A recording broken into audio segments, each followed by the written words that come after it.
Steve Evans, we're here up at Bradbury End. It's nice and sunny outside, nice and warm in here. How have you been the last few weeks? Yeah, busy. Obviously, I've had a break as well. I was away for a week, so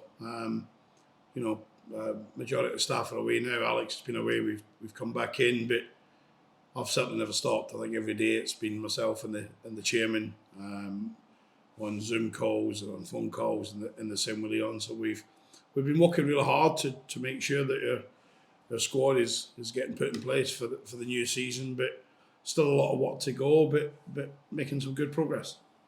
Last time we caught up, it was just before the EFL playoff finals. That was a weekend where you were at Wembley. How was that for you? It was a fantastic because I covered both semi-finals, of course, studio-based role, which is slightly different. I think the final just worked out nicely, hasn't it? It was, two quality teams, 4th and 5th in the league. You look at that and you think it should be that way.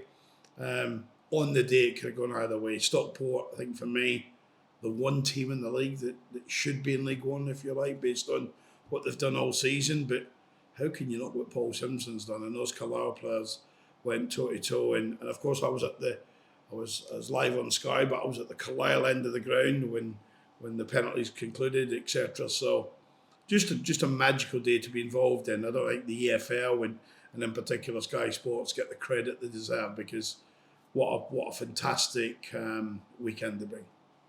And obviously, players have been coming in, players have been going out, as the last few weeks have been.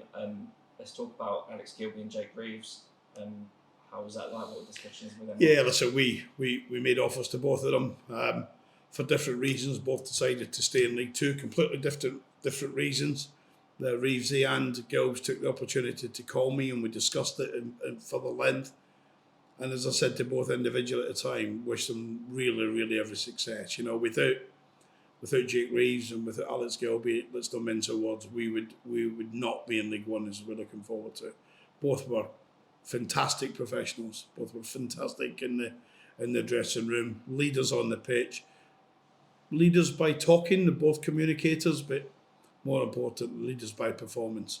And certainly to Reeves and to Gilbs, all the very best. And I'll be coming to watch and getting you stick still from a distance. And on the flip side, your first signing of summer, Nick Freeman from Wickham. What kind of player is he? Nick is a good player, box to box midfield player.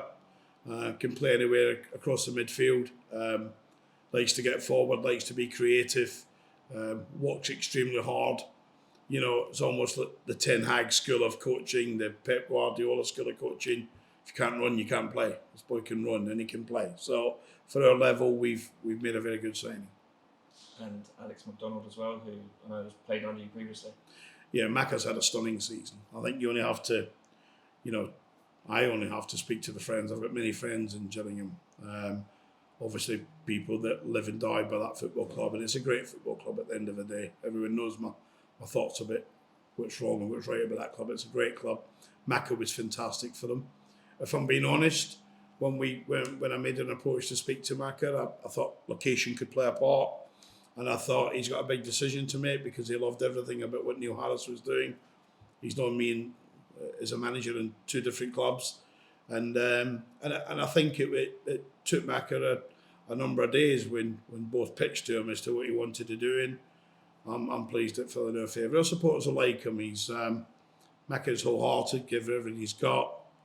You only need to go on YouTube and look at all the set plays that Gillingham had from January onwards, when Neil put Macca's sole responsibility on them. They created havoc and scored goals. So he's another good asset to the squad. How difficult is it for you as a manager? You've got your group in League Two who did tremendously well to get up to League One, and now players leave, players come in for all sorts of different reasons. Now you've got to build a group ready for League One again. I think it's really tough. I think the conversations as to lads that's been to battle for you, and I've been to battle for them, whether it be with Leon and our chairman about terms back last summer or whenever I come in, etc. And they go through the mill, and you see the celebrations and the jubilation when they win something like a promotion. And then I think we all went away together. That was sensational when we were away. I don't think I returned with any socks. I don't think I returned with many bits of clothing because it was sabotaged. But they're a brilliant group. it's very difficult to change things through. But football, as we know, is a progression. If you look at Manchester City, treble winners, unique for Manchester City, brilliant by Pep. They make 4 or 5 changes to that squad because they have to evolutionise the squad and they have to believe they're trying to improve. And that's what we're trying to do. We could have gone up with the squad we've got, not touched it, and tried to be competitive, but we're trying to improve and evolutionise. And one that I don't think a lot of people saw coming was the sale of Danny Rose to Grimsby. What was the thought process behind that? Danny had a real problem for many months. He's in a fantastic relationship with his young lady who lives north of Barnsley, and many days he'd be telling me he's staying 5 and 6 days a week in Stevenage, and it's not great for his relationship. And people don't know this, but we sat down back last February and I said, you get me promoted, you play a part, you help us, and I'll help you. And I knew that there was 3 or 4 clubs in, if I could say Grimsby, it's not in Yorkshire, it's Humberside, I think it's Humberside, it's that way.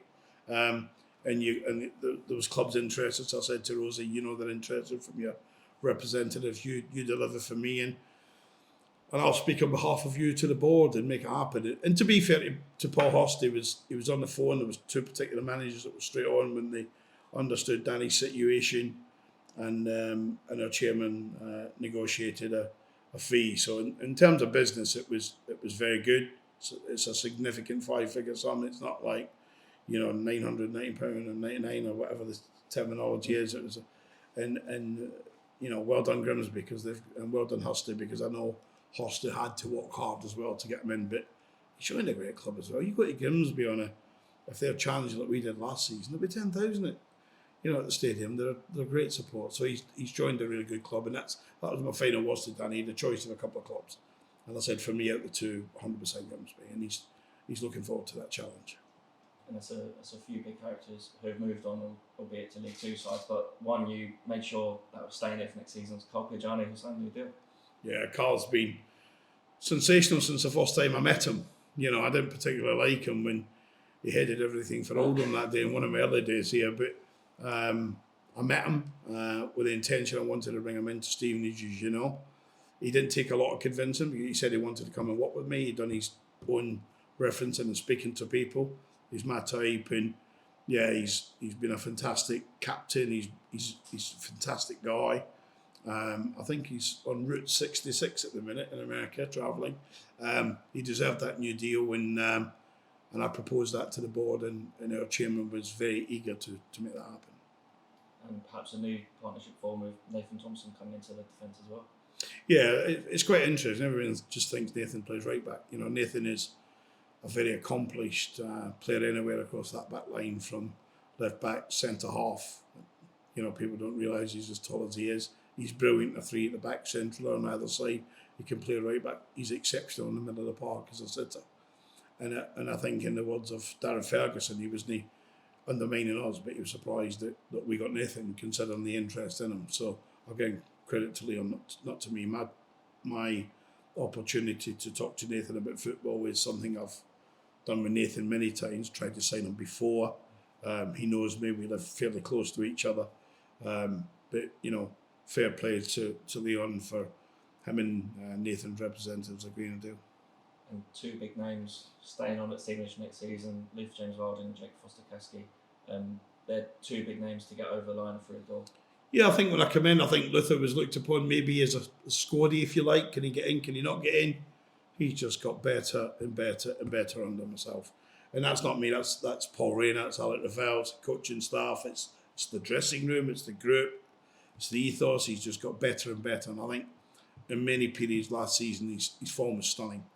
And then if you move on from that, then Jake Foster-Caskey came. We took a little bit of a while to get him up to speed and get him playing, but he had some exceptional performances in that last 8 or 9 games. And I think people have forgot how many of those last games we win. And Jake played a big, big part. He's a gifted boy, but when he signed, he said to me, he's got a big, big point to prove. And I said, well, when you become a name, you always have a point to prove, not more so than me. So he has a point to prove, and you can only do that through performances. I can only do it through winning games, or people are waiting to get you, aren't they? 2 or 3 weeks till pre-season starts now. Are you happy with the way your squad's shaping up? Yeah, we've had some great meetings. I had some meetings when I was away. Some of those players are following that up. We've seen a couple this morning. We've got players in a week now. We'll see where they go. We're in control of what we're doing. There's no scattergun approach. We know who we want. I looked at some names in the press that we're linked to. I don't know who make those names up, but they're nonsense. So we'll just go about our business. I didn't see anyone screaming about we were going to sign Nathan Thompson. So you popped it up on our social media, and then the world said, "Oh, they've signed Nathan Thompson." Nobody was aware of it. And that's how we like to do our business. Our business gets done for the football club, and our supporters should be excited every time there's a flash and we're signing a player, because we're trying to improve on what we had, which is really, really tough, because we had a top two, League Two squad, if not top. And it's really, really tough to improve on that, get into League One with the finances and the size of clubs that are in League One. And just finally, we saw on Monday that season tickets for the new season are now on sale. How important is it that the town and our supporters really get behind us for a good season in League One?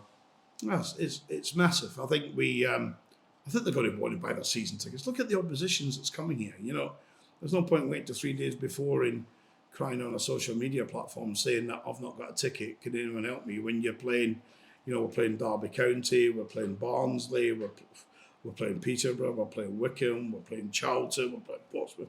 They don't get bigger, do they? It's there's some fantastic games, and and I know that 90% plus of the games in EFL League One at Lamex next season will be sold out. So the great values of season tickets. Get your season ticket. Be assured that you've got your seat or your space in the terrace, and get behind us. We've got some great days coming ahead. That's for sure next season. I said it last year, and some people didn't believe it. We'll do all right this year. Great, thank you.